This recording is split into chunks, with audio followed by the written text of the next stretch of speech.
Exclusive Storm Tracker Doppler weather with meteorologist Chase Ward.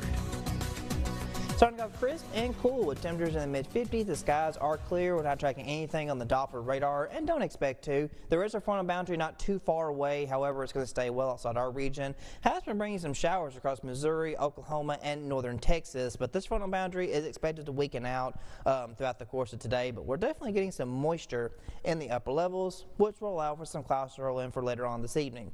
Area-wide, we're sitting in the mid to upper 50s. We've warmed up a little bit. Ruston's at 58. Same thing for El Dorado. Even Camden has now touched into the lower 60s, and we're going to start warming up rather quickly. So even though you might want a jacket now, you won't be needing it for too much longer by the time we head towards lunchtime. And dew points are also still in that mid-50 range. It's been a great weekend. It's still going to be a great afternoon, even though it's going to be a little bit warmer, but our dew points should remain as they are. The winds are calm now. We'll still see them kind of out of the northeast out today and also for tomorrow, but mostly calm overnight. But once we go into Tuesday afternoon, we might see some wind gusts as high as near 20 miles per hour with sustained about 10 to 15. So nice northeasterly breeze for Tuesday afternoon, but that's all going to be changing as we get towards the late week into the weekend. Now this afternoon we'll push upper 80s, mostly clear, pretty much area wide, and kind of the short-term forecast for this week is going to be very warm, but we're going to remain mostly dry.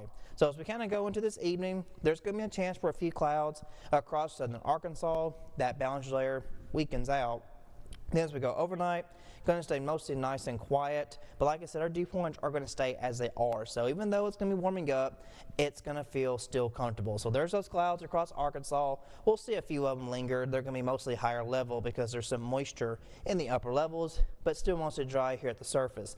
Then as we go into Tuesday afternoon, we'll start to see a little pickup in the northeasterly winds across the Mississippi Delta and then into northeast Louisiana for Tuesday evening. Now, through Thursday, Friday, we're still expecting a dry forecast, so drought conditions will worsen towards the late week because we've already got moderate to severe drought in southeast Arkansas, some that could spread into northeast Louisiana Thursday through Friday. Now, the good news is we are expecting some rain in the long-term forecast from the weekend to early next week with a frontal boundary that will arrive, and there's also a chance we could see strong, potentially severe weather with this boundary layer, which will be mostly across Arkansas. Still too early to call for what type of threats we could see, but we'll be watching and monitoring that as we kind of get closer towards the weekend. But one thing is certain, even after the storms roll through, we will see temperatures start to fall into early next week. Through Sunday, Monday, the daytime highs will fall to lower 80s. So even though we might get a chance for strong thunderstorms, we'll have a chance to cool down, and also it's a chance to pick up on some much needed rainfall to help out with these ongoing drought conditions. Seth Turner Pack watching Fox 14 Morning News.